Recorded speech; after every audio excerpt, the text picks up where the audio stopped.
Bonjour et bienvenue au Régional, votre émission d'information régionale de la vallée du Richelieu. Cette semaine, à l'émission, l'entreprise Demers Ambulance fête ses 65 ans et nous reçoit dans ses locaux, en plus de nous permettre de visiter son impressionnante ligne de production. Nous recevons en studio Geneviève Letourneau pour nous parler de l'exposition biennale qui porte cette année sur le monde des bandes dessinées. Notre journaliste Marie-Ève Brisebois s'entretient avec l'organisme Nature Action pour présenter le défi Pissenlit. Julie Gauthier, organisatrice pour le marché printanier du Mail Montenac, nous parle des artisans et des produits locaux offerts. Finalement, Fatima Ladage, directrice de l'organisme Intergénération Québec, nous parle de l'importance de la Semaine québécoise intergénérationnelle 2025. Je m'appelle Marc-Antoine Harvey et je serai votre animateur du Régional. Bonne émission.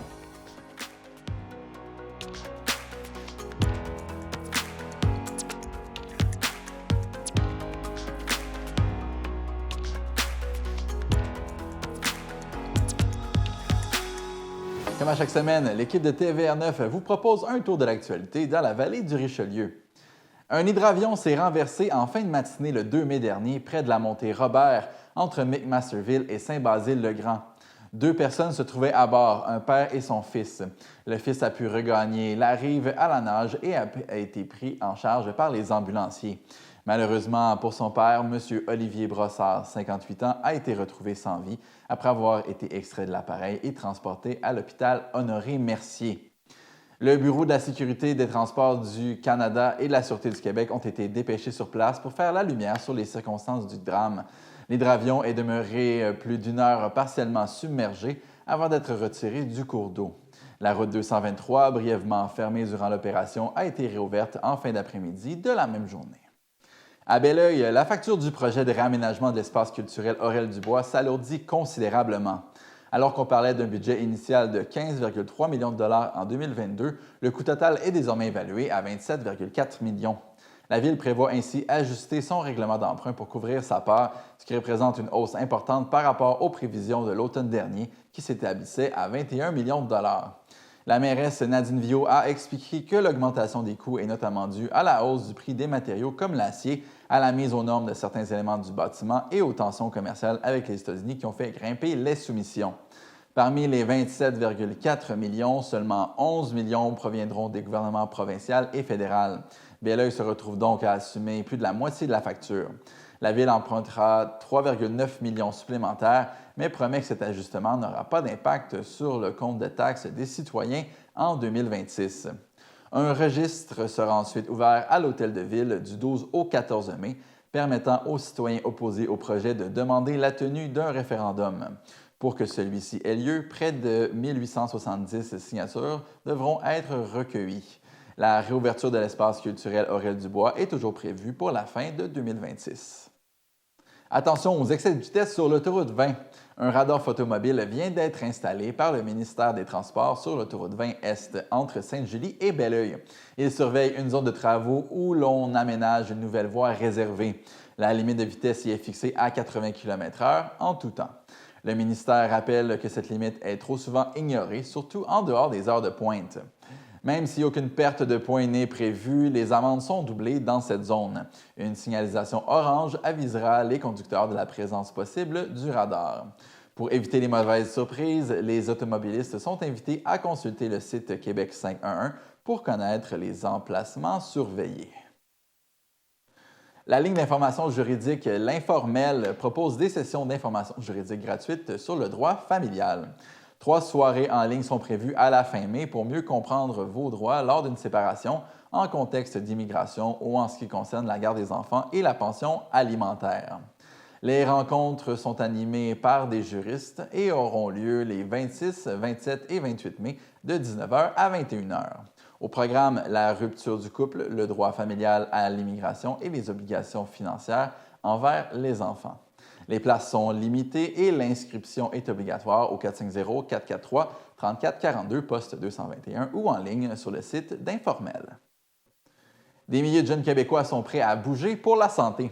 Du 28 avril au 19 mai, c'est le retour du défi des cubes énergie, une initiative du grand défi Pierre Lavoie qui en est déjà à sa 17e édition. Cette année, les participants sont invités à partir à l'aventure dans la Cité des Cubes pour accumuler un maximum de points, ou plutôt des cubes énergie, en bougeant chaque jour à l'école ou à la maison. Marcher, courir, pédaler, jouer dehors, tout compte. Une activité de 15 minutes équivaut à un cube énergie. Plus de 1000 écoles primaires, des centaines de services de garde et plusieurs milieux de vie pour aînés participent à ce grand mouvement. Et en plus de favoriser les saines habitudes de vie, le défi offre de nombreux prix, dont des fêtes d'école, des paires de souliers, des visites spéciales et même des cadeaux surprises. Pour plus d'infos, visitez le cubeenergie.com. La Société d'histoire et de généalogie de Belleuil-Mont-Saint-Hilaire vous invite à une conférence le 28 mai prochain dès 19h30.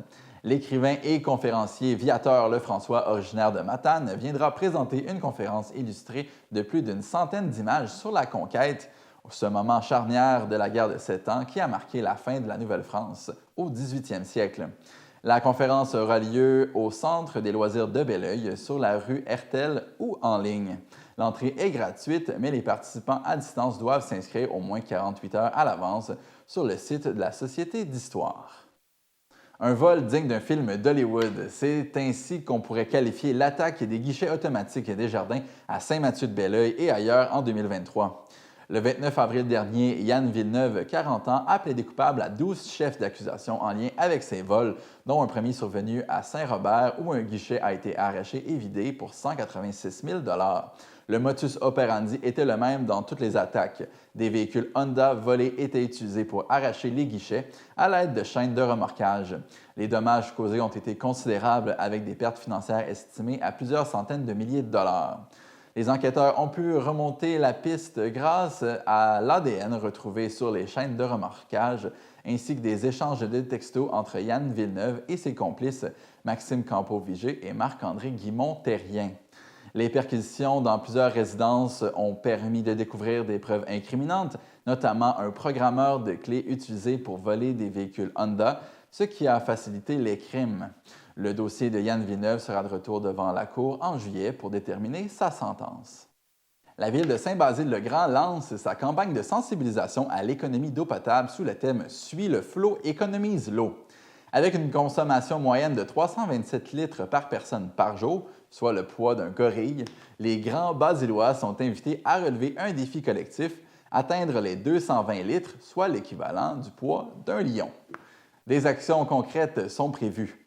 Patrouilles bleues dans les rues, quiz familiaux dans les parcs, capsules d'information en ligne et une page web dédiée remplie de conseils pour devenir plus éco-responsable. Le tout s'inscrit dans la stratégie québécoise d'économie d'eau potable qui vise une réduction de 20 % à l'échelle provinciale d'ici la fin de l'année. Tous les détails sur le site de la ville de Saint-Basile-le-Grand. Voilà, c'est ce qui complète votre tour d'horizon de l'actualité dans la vallée du Richelieu.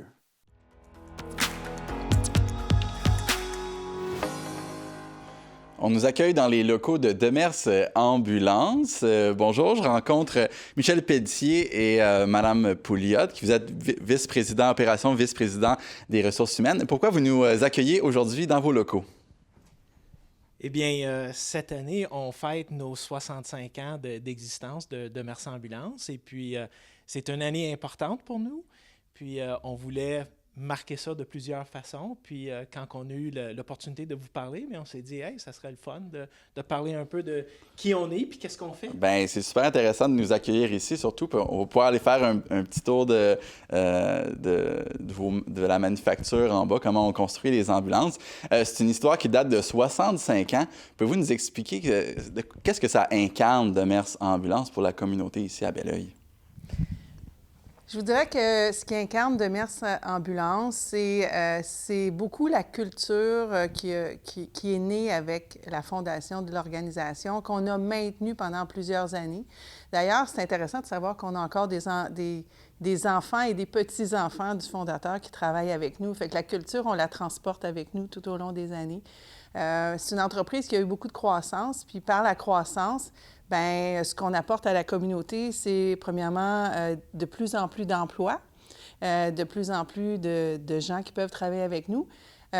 Puis aussi, ce qui est le fun, c'est que c'est des gens qui progressent dans l'organisation.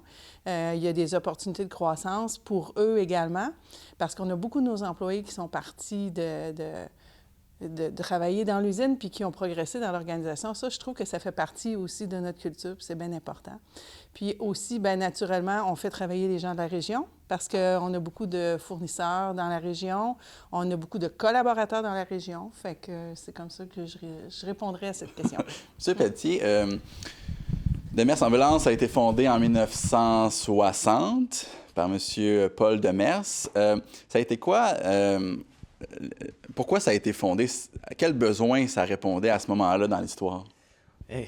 Écoute, c'est quand même assez intéressant comme histoire. Paul Demers, de formation, c'est un thanatologue. Fait qu'il est embaumeur. Fait qu'il y avait des services, des salons funéraires, puis il y avait aussi, il fabriquait le transport de véhicules pour transporter les gens décédés. Fait que, des corbillards. Des corbillards, exactement. Et puis, fait qu'à un moment donné, il a réalisé avec le temps que, écoute, il y avait aussi un besoin de transporter les gens qui étaient juste malades, pas encore décédés. Fait que c'est là où ils ont commencé à fabriquer, ils ont élargi leur gamme de produits en faisant des ambulances. Puis c'est pour ça que quand on voit les premiers ambulances, là, quand on regarde les années 70, les années 60 et 70, on voit souvent que les ambulances, ça ressemblait à un genre de corbillard, fait qu'un station wagon équipé pour transporter quelqu'un qui était malade. Madame Pouliot, selon vous, là, de changer de corbillard vers ambulance, est-ce que ça répond à un besoin ou c'est surtout une illustration du caractère de l'entrepreneur de l'époque? Bien, je dirais les deux. Premièrement, c'est le caractère du fondateur. C'est un homme qui voyait, je pense, les opportunités, puis qui voulait aider. Donc, ça part de là. Donc, je dirais que ça part de là, mais aussi ça part d'un besoin parce que ce service-là n'existait pas. C'était un besoin pour la population qui a pu voir, puis il a sauté là-dedans, puis de fil en aiguille, on est où on est. Donc, ça fait partie un peu de la culture qui reste jusqu'à aujourd'hui de vouloir aider les autres, tant au niveau du produit que de l'esprit de l'entreprise. OK, 65 ans. Quelles sont votre vision pour l'avenir de l'entreprise? Comment vous allez continuer à faire rayonner la marque à travers la région puis le reste du Canada puis à l'international? Oui, OK. Très bonne question. Fait nous autres, le produit qu'on fait, c'est un produit qui doit absolument répondre à un besoin d'un client, right? Fait que c'est en apportant de l'innovation, puis surtout à écouter nos clients, savoir c'est quoi leurs besoins, comment est-ce que leur marché est en train d'évoluer, puis comment est-ce que nous autres, on peut écouter et adapter le produit à ça. Fait que dans notre mission et vision, tu vois que notre mission, c'est rendre la vie meilleure, une relation et un véhicule à la fois, mais dans notre vision, on parle de l'innovation. Fait que c'est vraiment, puis ça, là, ça date depuis le début, là, même avec Paul Demers, quand il développait ses véhicules, c'était un produit différent qu'il voulait faire. C'était proche de son client, de savoir qu'est-ce qu'il avait de besoin, puis comment est-ce que lui, son produit allait se différencier des autres.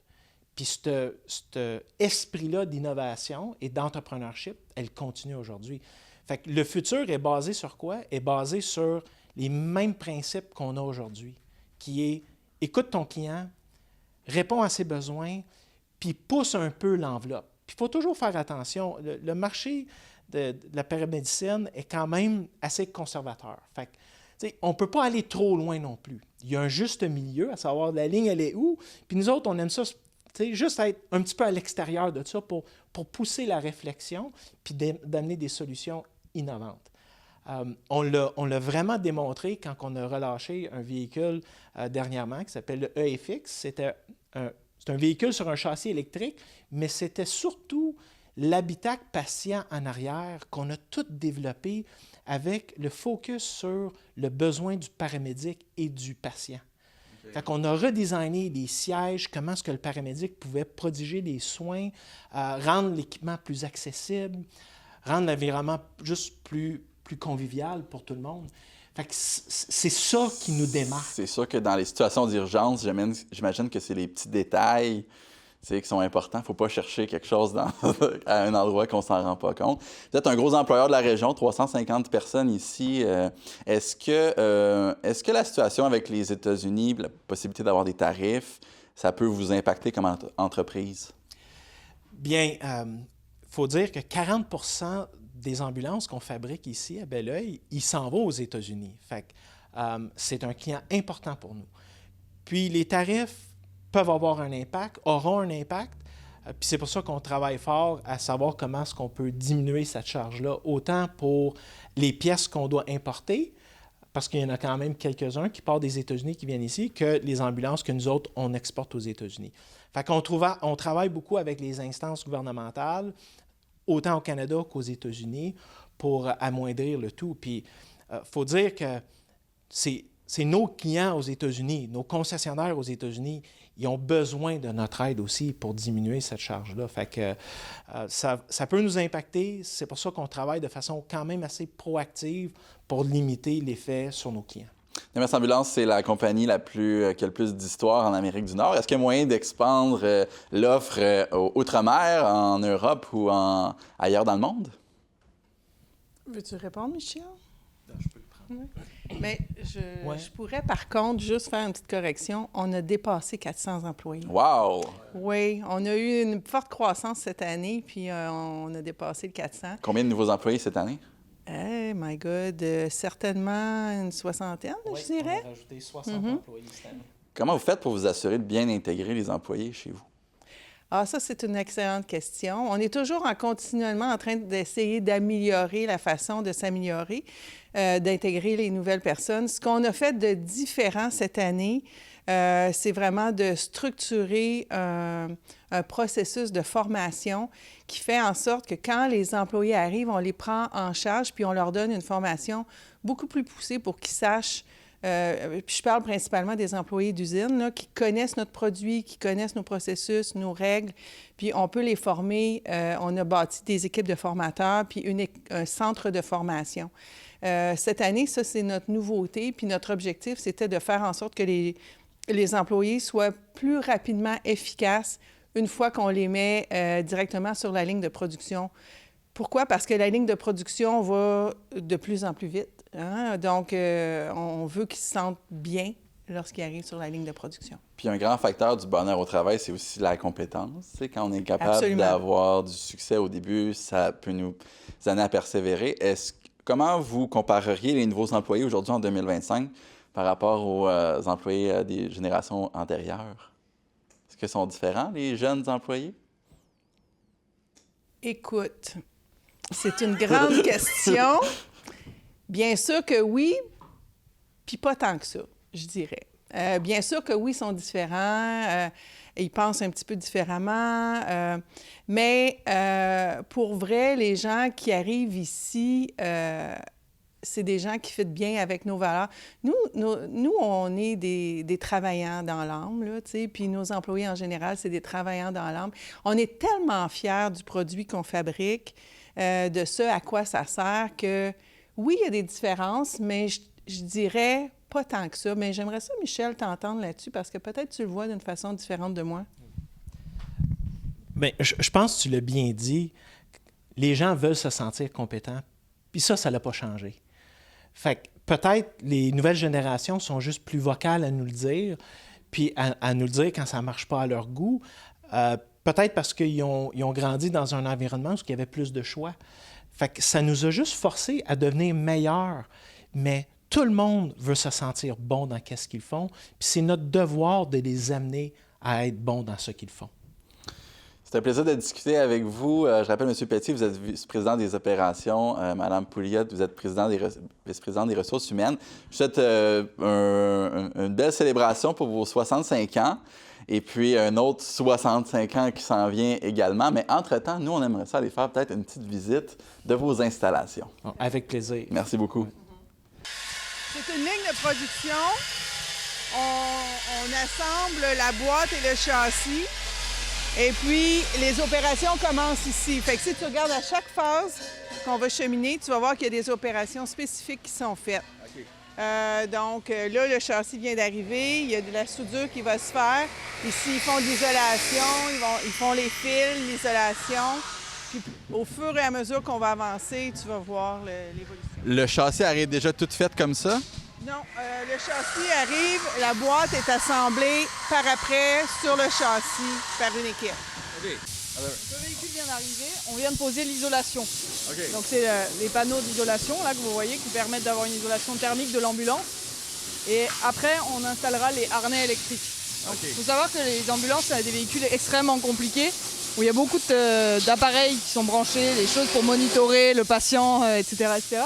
Donc il y a beaucoup de câbles électriques qui sont cachés derrière les parois. Donc ça va s'assembler au fur et à mesure.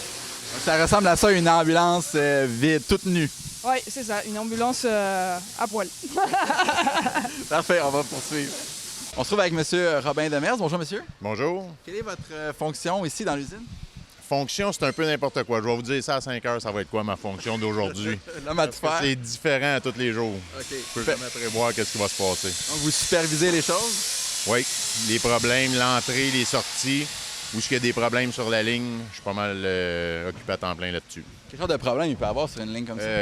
La chaîne avance aux 2h30, alors quand il y a un petit problème, un pépin, une pièce qui n'est pas conforme, mais il faut réagir vite là, parce que la chaîne n'arrêtera pas. Là. C'est ça les petits problèmes qu'on peut avoir. Si ça avance pas, c'est de votre faute.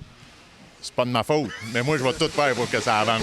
Merci beaucoup, très gentil. On va poursuivre Ça fait plaisir. notre balade. On voit ici une ambulance qui est rouge. Pourquoi certaines ambulances sont rouges, d'autres blanches et d'autres sont jaunes? Alors ici à Belleuil, on fabrique des ambulances qui sont livrées partout dans le monde. Les jaunes, c'est celles pour le Québec. Les rouges, souvent, c'est pour les États-Unis, les pompiers, enfin les fire stations. Okay. Les blanches ont souvent, soit au Canada, soit dans le reste des États-Unis. Elles sont lettrées après, plus tard dans le processus de production. OK. Ici, qu'est-ce qu'on est en train de faire sur la... On peut se déplacer? Qu'est-ce qu'on est en train de faire sur l'ambulance? Alors ici, tout simplement, on est en train de commencer à poser la cabinetterie et le sol. Donc tous les compartiments médicaux qui vont être destinés à contenir les équipements pour les paramédics et pour les soins aux patients vont être installés dès cette phase-là. C'est quel matériel qu'on voit? Est-ce que c'est de l'aluminium? C'est de l'aluminium, oui. Plus léger, plus résistant, moins d'entretien. Donc, par exemple, ici, on est en train d'installer... Des harnais. Des harnais électriques. Donc ça, c'est un travail très complexe à mon avis. Je ne pourrais pas faire ça, c'est sûr, parce que tu vois, il y a vraiment beaucoup de fils dans une ambulance. Et puis tout ça, c'est préparé d'avance, souvent par des fournisseurs, quelquefois par nous, et puis c'est installé dans nos ambulances. Là, ici, on fabrique des cabinets qui vont être par la suite assemblés dans nos ambulances. Donc, les cabinets, ça, c'est dans quoi on va mettre tout le matériel médical? Oui, les cabinets, oui, exactement. C'est une des sous-phases où ils font, on appelle ça le rembourrage. Ils font la préparation, les bancs d'ambulance, ils vont faire le recouvrement des bancs, ils vont faire tout ce qui est ceinture aussi. Puis, c'est un des bons départements de sous-phase qu'on a. Mais c'est un département qui c'est difficile à recruter. Des gens qui sont bons en rembourrage. Puis c'est un des départements pour lequel on a fait un programme de formation vraiment sur mesure. On s'est dit comment on peut aider nos propres employés à devenir bons à faire ça sans qu'il y ait une formation ou de l'expérience. Fait qu'on a travaillé avec une école pour vraiment monter une formation là, de A à Z qui leur permet d'obtenir ce poste-là. C'est un art, c'est de la culture. Oui, c'est un art. Puis pour eux, bien, c'est intéressant parce que c'est aussi une promotion. C'est un travail différent, puis c'est le fun. Très cool. Ouais. Super. Est-ce qu'on peut choisir les couleurs dans l'ambulance ou c'est uniforme? Le client peut choisir. Il peut y avoir des bancs en cuir? Oui. Wow. D'ailleurs, à un moment donné, on a eu une super de belle ambulance. C'était pour les enfants. C'était pour les États-Unis, puis c'était destiné à servir des enfants. Puis elle était bleue, blanc et rouge. C'était magnifique. C'était très beau. Fait que tu vois, ici, c'est quand même, ils font l'assemblage des portes. C'est quand même quelque chose à faire. Il y a eu beaucoup d'ajustements. Oui, beaucoup d'ajustements. C'est lourd aussi. Fait que... Tantôt, Michel parlait d'innovation. On en fait régulièrement des innovations, mais la fenêtre à furleur-rente que tu vois là, qui est comme... ça, c'est quelque chose qu'on a développé il y a quand même plusieurs années. Je ne pourrais pas te dire l'année, mais c'est nous les premiers qui avons sorti des fenêtres comme ça. Ça sert à quoi ces fenêtres-là? C'est juste un petit peu plus grand, plus clair, plus beau. C'est plus pour le look. La fin de ligne, là, c'est comment les processus finaux. Comme là, on va faire ici des inspections, on va les nettoyer, on va faire des vérifications. Il y a aussi, de mémoire, on fait aussi l'anti-rouille. Fait qu'il y a plusieurs opérations qui sont faites ici, mais ça, c'est les phases finales. C'est généralement très occupé comme secteur, comme tu peux voir. Ici, les lumières sont posées, les équipements sont là. Oui. Tout est là-dedans. Là. À moins qu'il y ait eu une pièce manquante qu'on va installer ici, mais généralement, là, on est pas mal vers la fin. Donc là, on voit une ambulance qui est terminée.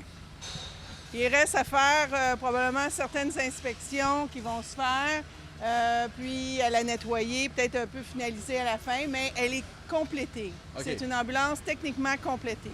Donc ici, on voit une ambulance, ça va aller aux États-Unis, mais elle est presque finie. Là. Oui, là, elle est au moment qu'on fait les retouches après inspection. OK. Après ça, elle va être prêt à être envoyée. À quel endroit ça va être envoyé, cette ambulance? Aux États-Unis, dans le Montana. Dans le Montana. Oui, monsieur. Wow. Est-ce que vous allez faire du lettrage spécial dessus? Il reste à voir si on va voir la fin de vente, là, voir qu'est-ce que le client a sélectionné. Pour tout de suite, je crois qu'il s'en va comme ça, oui. Blanche. Parfait, ça. Ouais. La meilleure couleur. Ça dépend des goûts. Ça dépend des goûts, mais on en fait tous les modèles. Exact. Je reviens avec Mme Pouliot. Donc, Mme Pouliot, ici, on voit, là, Merci, Denis. Merci beaucoup. C'est la finalité du tour. On voit toutes les ambulances qui sont assez vers la fin. On est en train de les mettre sur leur 36. C'est impressionnant de voir comment elles sont comme toutes un peu différentes. Oui, ça témoigne de où vous les envoyez, c'est à des endroits très différents. Tout à fait. Puis là, 20 ans, si tu avais été ici, c'était complètement différent. C'était tout pareil. Aujourd'hui, c'est vraiment diversifié. C'est surtout avec les États-Unis là, que ça fait des grosses variations. Un énorme merci d'avoir fait le tour avec nous comme ça. Ça a été super instructif. Je souhaite encore beaucoup d'années de succès avec l'entreprise Demers. Et puis, on y compte bien. Bien, merci pour vous. Ça a été un plaisir. Merci beaucoup. Merci.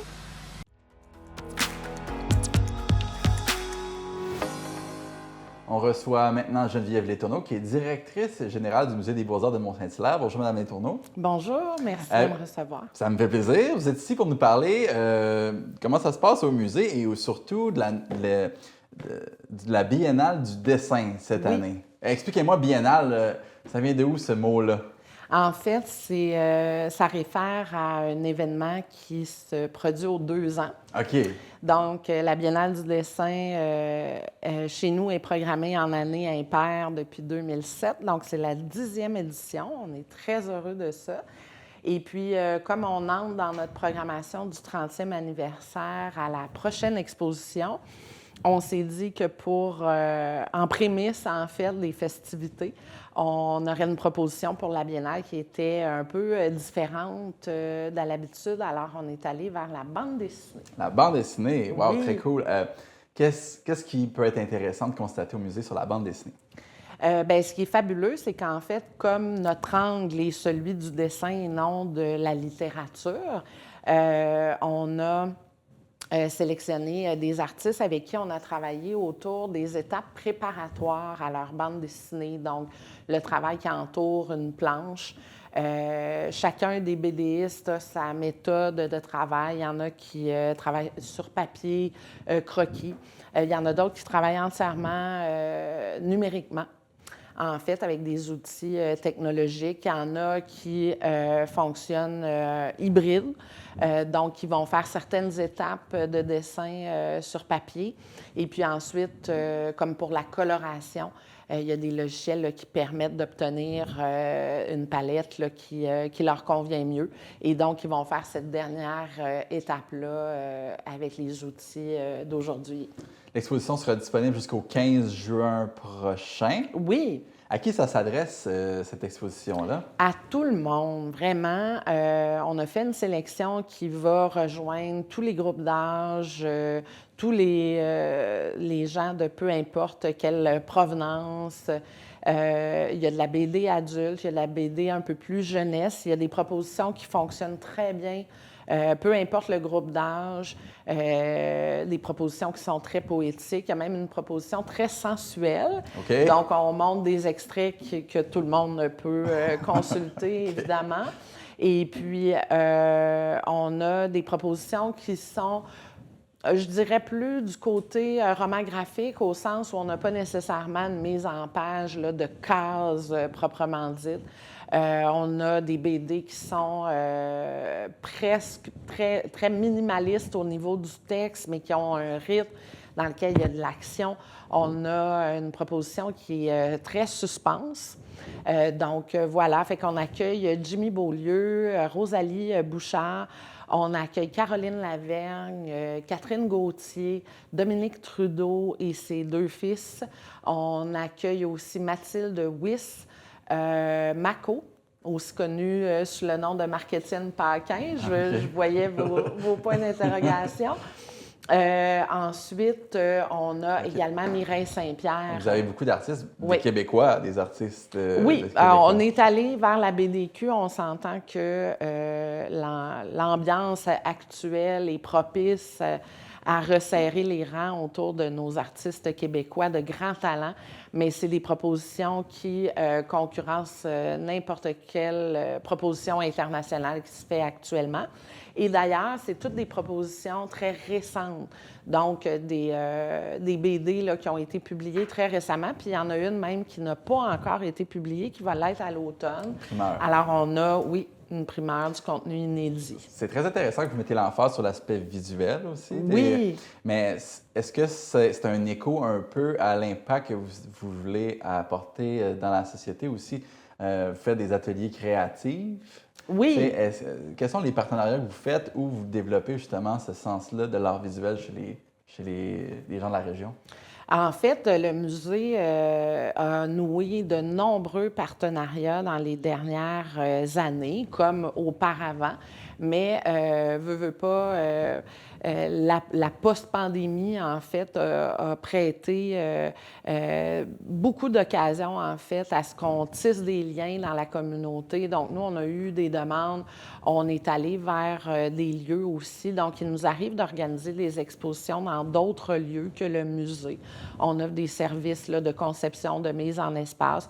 Des fois, c'est un partenariat en lien avec un événement, comme le Grand Salon.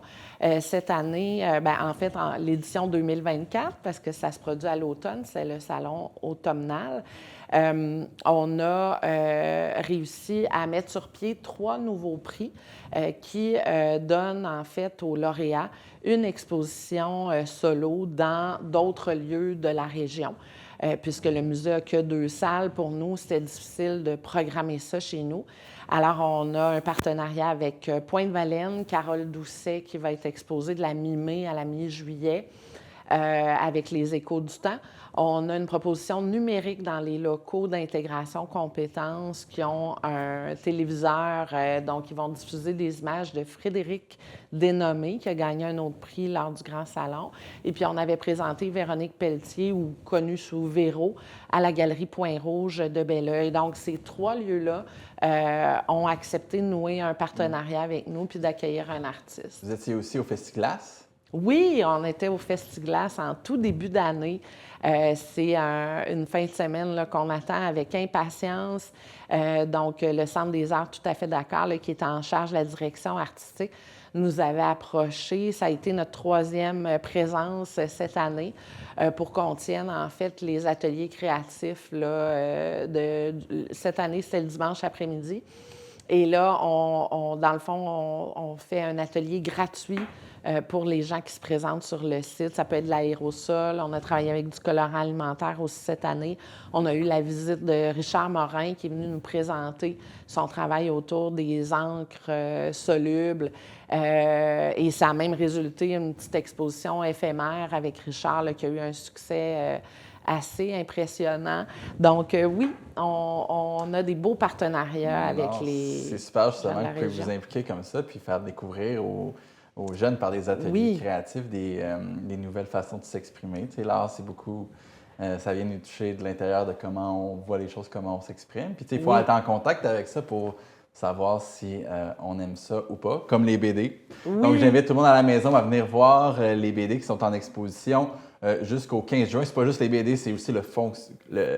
Qu'est-ce qu'il y a avant les BD, C'est les ça. plaques, les images, En tout fait, ça? c'est certains artistes ont accepté de partager des étapes préliminaires à leur travail. Toutes les BD publiées sont disponibles. Celle qui le sera à l'automne, on a eu une version très récente. Donc, oui, alors il y en a pour tous les goûts. On a des coins lecture aussi dans l'exposition, donc ça permet aux gens d'en profiter pleinement. Bon, Mme Letourneau, un immense merci. Je rappelle aux gens à la maison que vous pouvez avoir plus d'informations au MBAMSH, Musée des Beaux-Arts de Mont-Saint-Hilaire.com. Merci beaucoup. Merci à vous.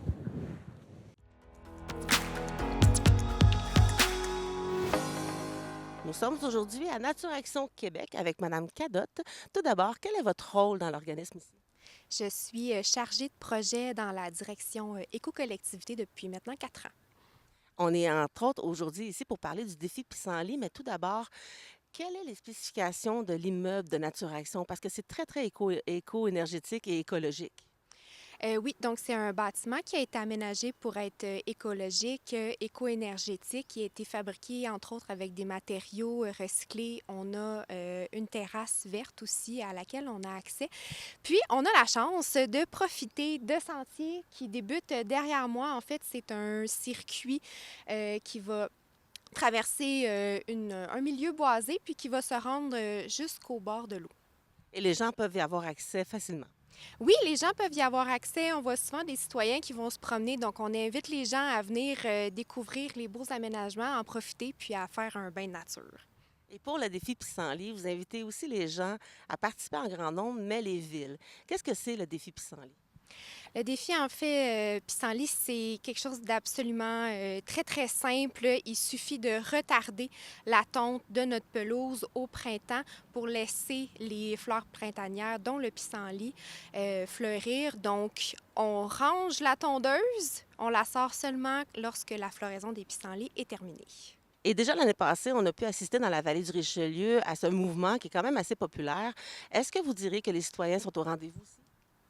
Oui, on est très heureux de la réponse des citoyens. Dans les dernières années, bon, c'est certain que c'est Miel Éco qui portait le défi depuis 2021, mais on observe de plus en plus d'abondance des terrains fleuris durant le printemps, puis peut-être même durant l'été aussi. Oui, parce que vous recommandez jusqu'au 20 mai, mais ça peut dépasser. Oui, en fait, ce qu'on dit, c'est de suivre la floraison du pissenlit. Donc, dépendamment des régions du Québec, c'est possible que ça s'étende jusqu'à plusieurs semaines, aussi même après le 20 mai. Il suffit d'attendre que le pissenlit soit rendu en pompon. Et comment vous faites comment les gens peuvent savoir comment ils peuvent organiser ce mouvement-là? Vous tenez entre autres une affiche, les citoyens peuvent s'en procurer? Oui, en fait, donc ça, c'est des affichettes qu'on vend sur le site web du défi Pissenlit, puis que les citoyens et les organisations peuvent se procurer pour mettre sur leur terrain pour annoncer qu'ils participent au défi Pissenlit. Des fois, ça peut rassurer si on a une crainte des regards de nos voisins. Oui, parce que ça peut paraître comme étant un terrain négligé, alors que c'est pas ça du tout. Et quels sont les bienfaits de ce défi Pissenlit-là au niveau de la faune, au niveau de tout ce qui est insectes? Donc, au printemps, à la sortie de l'hiver, les sources de nourriture pour les pollinisateurs sont assez rares. On va avoir quelques fleurs printanières comme le pissenlit, les violettes qui vont fleurir, puis qui vont être les premières sources de nourriture pour les pollinisateurs, dont les abeilles, qui en ont grandement besoin justement pour refaire leur base énergétique. Et les gens qui auraient des questions, ils peuvent vous contacter directement à Nature Action Québec ou sur le site Internet, c'est préférable? Vous pouvez nous contacter via le site web du défi Pissenlit. On reçoit directement les questions puis tous les courriels, en fait, à partir de ce site-là. Et en terminant, vous demandez aussi aux municipalités de s'impliquer, les villes de la vallée du Richelieu, entre autres, donc les maires, les mairesses, et comment ils peuvent faire, eux, au niveau municipal pour encourager les citoyens. Vous avez aussi des soutiens à ce niveau-là? Oui, donc les organisations comme les villes peuvent s'inscrire sur le site web du défi Pissenlit. Il est encore temps de s'inscrire.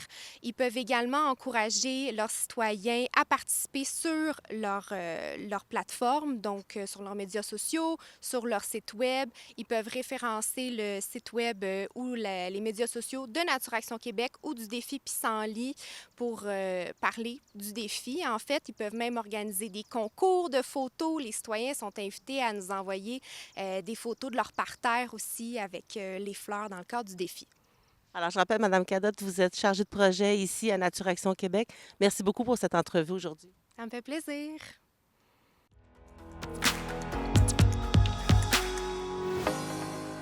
On reçoit en studio maintenant Julie Gauthier, qui est organisatrice du marché printanier au Mail-Montagnec. Bonjour. Bonjour. Qu'est-ce qu'il y a de spécial cette année au Mail-Montagnec pour la Fête des mères? Bien, en fait, on organise un marché d'artisans. Donc, on va avoir une trentaine de kiosques sur place qui vont présenter des produits faits par des artisans, par des produits du terroir locaux. Donc, par exemple, on a une ferme apicultrice, Levac-Joubert, qui va être là. OK. On a des dames qui font des poupées tricotées. On a des chandelles avec plusieurs saveurs qui sont naturelles, avec des huiles essentielles.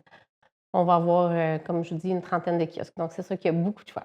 Donc, du 10 au 11 mai, Exactement, à la de fin de 9h semaine. à 17h, au Maître Montenac, 800 boulevard Sire Wilfrid Laurier. C'est ça.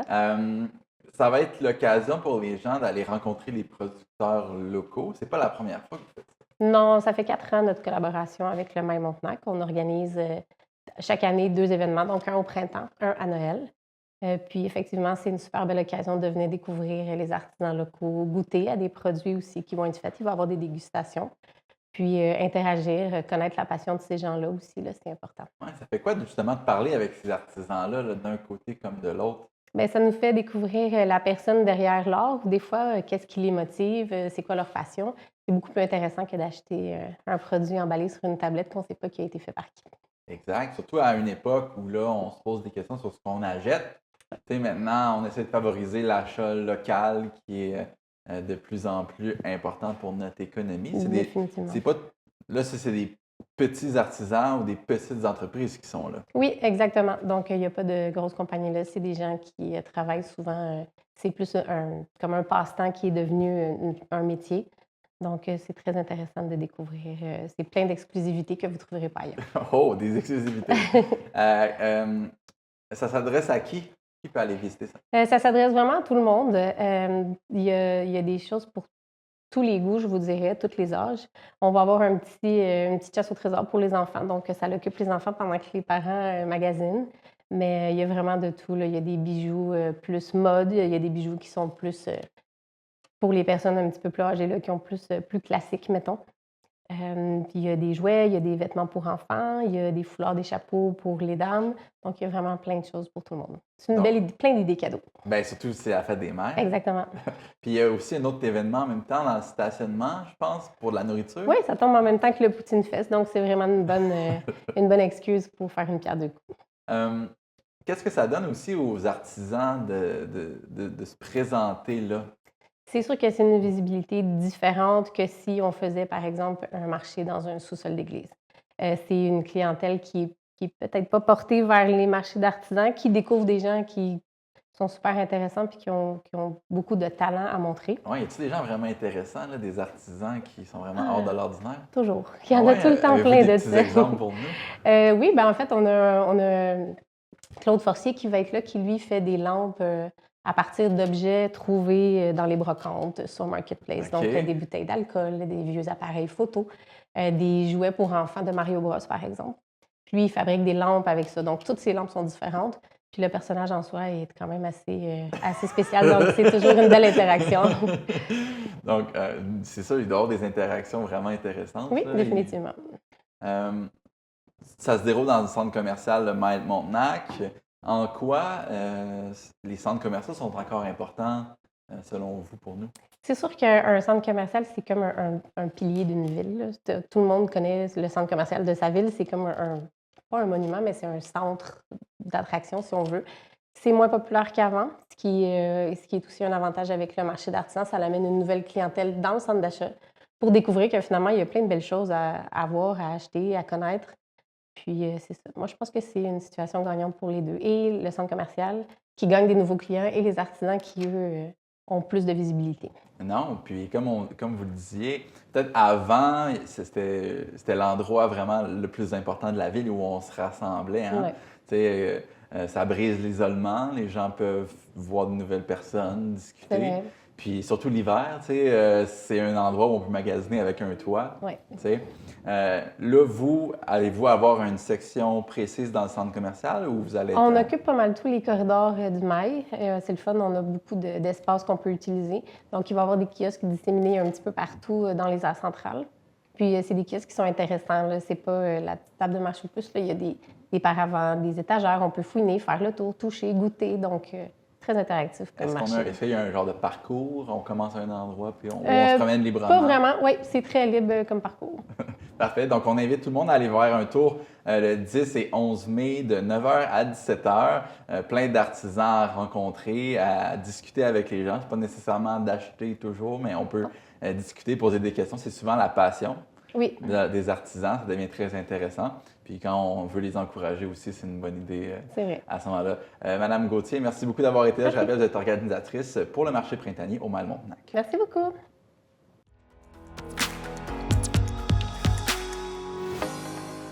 On accueille maintenant en studio Fatima Ladjadj, qui est directrice générale de l'organisme Intergénérationnel Québec. Bonjour. Bonjour. Parlez-nous pourquoi c'est important encore en 2025 de faire attention aux relations entre les aînés et les autres générations. Parce que le problème de l'isolement et de l'agisme est entier. Il n'a toujours pas été résolu. Et ce qui est marrant, c'est que l'origine de l'organisme, justement, a commencé par une campagne de lutte contre l'isolement des aînés. En quelle année? En 1986. Justement, il y a eu dans le département de santé communautaire de l'arrondissement de Verdun, s'était aperçu que les problèmes de santé des aînés résultaient beaucoup plus du problème d'isolement qu'autre chose. Et une campagne avait été lancée, puis baptisée « Tout commence par un sourire entre voisins ». Et on a fait des petits carnets où des numéros de téléphone étaient consignés, des références, et puis on donnait ça aux élèves des écoles de tous les quartiers, et qu'ils allaient justement cogner chez les aînés pour leur remettre ça. Et ce qui était bien dans la beauté de la chose, c'est qu'ils laissaient leurs coordonnées pour des éventuels services.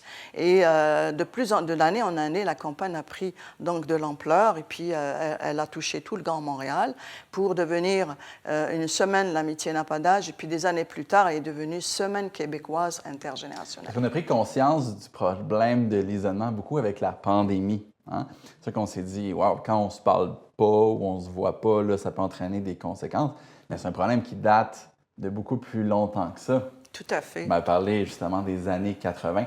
Pourquoi ça vous touche, ça vous a touché autant, puis vous avez voulu vous investir depuis plusieurs années dans l'organisme intergénérationnel? Bien, parce que je trouve que le rapprochement intergénérationnel, c'est une valeur sûre. D'abord, j'y crois beaucoup de par mon origine culturelle. Je trouve que se rapprocher des aînés, c'est une façon de pouvoir un peu surmonter certaines difficultés, augmenter son pouvoir de résilience par rapport un peu au cheminement dans la vie. Avez-vous une expérience personnelle que vous avez vécue par rapport à ça qui vous a marqué? Ben oui, parce que ma grand-mère vivait un peu chez nous quand j'étais jeune. Okay. Et donc, vous aviez quel âge? Ben, j'avais quand même entre 8 et 10 ans quand elle était chez nous. Et je trouvais souvent quand même refuge auprès d'elle quand j'avais des petits problèmes que je n'arrivais pas à surmonter. Donc, pour moi, c'était elle mon refuge. Et puis, je pense qu'elle avait beaucoup de tact. Et puis, d'autant plus que c'était une belle conteuse, une bonne conteuse. Donc, ce qui fait que ça m'aidait à dissiper certaines difficultés que je rencontrais. Donc, cette personne-là dans votre vie avait une utilité.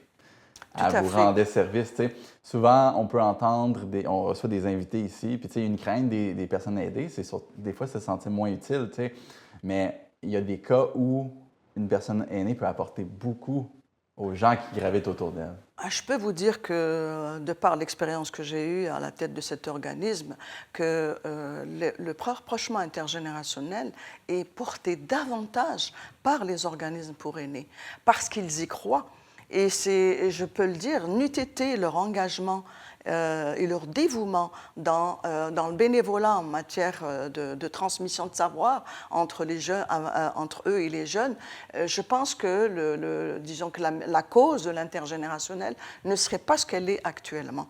Parce que le milieu des jeunes, pour les sensibiliser aux bienfaits de l'intergénérationnel, n'est pas toujours facile à percer. Et c'est surtout les aînés qui portent justement la cause de l'intergénérationnel.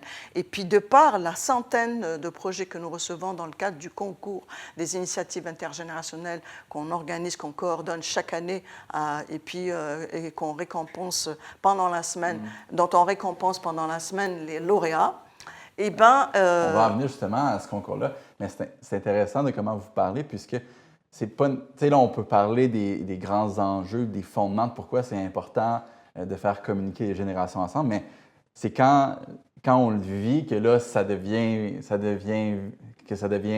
facile à voir, tu sais, quand on rencontre, quand on crée des environnements où les personnes avec plus d'expérience peuvent rencontrer des plus jeunes. Puis comment vous allez réussir à faire ça durant la semaine québécoise intergénérationnelle? Disons que c'est sûr que les aînés, ils éprouvent beaucoup de plaisir. Donc, même dans l'absolu, pour faire du bénévolat, il faut éprouver du plaisir. Et c'est surtout valable dans les activités de rapprochement intergénérationnel. Il faudrait que les personnes, que ce soit des aînés ou des jeunes, trouvent leur compte, ils trouvent du plaisir et puis que ça réponde à leurs besoins. Et d'ailleurs, ce qu'on a voulu faire cette année, parce que la Semaine québécoise intergénérationnelle qui aura lieu du 18 au 24 mai prochain, elle coïncide aussi avec le 30e de notre organisme. Et le 22 mai, justement, prochain, c'est la première fois qu'on le fait, on a créé un événement, un atelier festif qu'on a appelé la Récré des générations. Pourquoi? C'est parce qu'on veut inviter tous les initiateurs de projets, enfin quelques initiateurs de projets, à venir faire vivre l'intergénérationnel de façon plus concrète.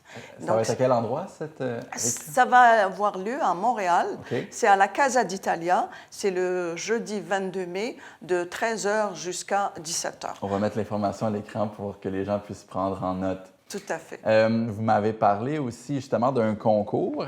Comment on peut participer au concours durant du 18 au 24 mai? Le concours, on le lance généralement chaque année à l'automne. Le concours de cette année, on l'a lancé, donc l'appel à projet a été fait à l'automne 2024, en novembre 2024. Okay. Et on donne jusqu'à mars pour recevoir les projets. Donc c'est déjà fait pour cette année? Non. On donne jusqu'à mars pour recevoir les projets. Okay. Et pendant la semaine, et cette année, d'habitude, pendant la semaine, on organise une cérémonie de remise de prix. Mais à l'occasion du 30e, on a jumelé les deux. Okay. On fait un gala qu'on a appelé Génération en scène. Et on a combiné la cérémonie de remise de prix aux lauréats des projets qui se sont le plus distingués et qui ont eu un impact sur la communauté, avec des performances artistiques qui sont aussi intergénérationnelles. Ce ne sont pas des professionnels, mais tous les groupes qui performent, c'est des groupes qui sont constitués de jeunes et d'aînés qui vont performer pendant le gala. Donc c'était pour montrer à quel point on peut être très créatif et novateur en matière de liens intergénérationnels. C'est comme je vous ai dit, il faut avoir du plaisir, mais en même temps, ça permet aux aînés de se sentir utiles, de se créer un réseau, de pouvoir un peu contribuer, puis de contribuer, de participer au développement de la société québécoise. Et voilà. C'est un bénéfice pour les jeunes aussi de profiter Tout à fait. de l'expérience, de l'expérience des aînés, et puis de pouvoir partager un peu avec eux ce qu'ils ont fait. Et je vous dirais que l'intergénérationnel, c'est une affaire win-win. Hein. Ben oui. Les deux artisans de ce projet-là trouvent leur compte. Donc, je rappelle, pour l'information supplémentaire, vous pouvez l'avoir à intergénérationquebec.org. L'information est sur votre site Internet. La semaine aura lieu du 18 au 24 mai. Restez à l'affût, il va y avoir beaucoup d'activités. Puis, faites un petit geste, communiquez avec une personne aînée de votre entourage durant la semaine, puis vous allez y participer à votre façon. Madame Ladjadj, merci beaucoup d'avoir été avec nous. Merci beaucoup à vous. Merci de faire ce que vous faites. Je suis certain que ça contribue à améliorer la vie de bien des personnes. Merci beaucoup.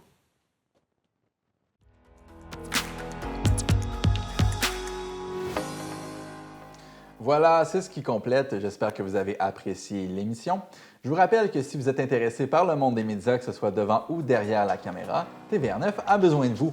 Communiquez avec nous à l'adresse info@tvr9.com pour obtenir toute l'information. Entre-temps, on se dit à la semaine prochaine pour un nouvel épisode du Régional.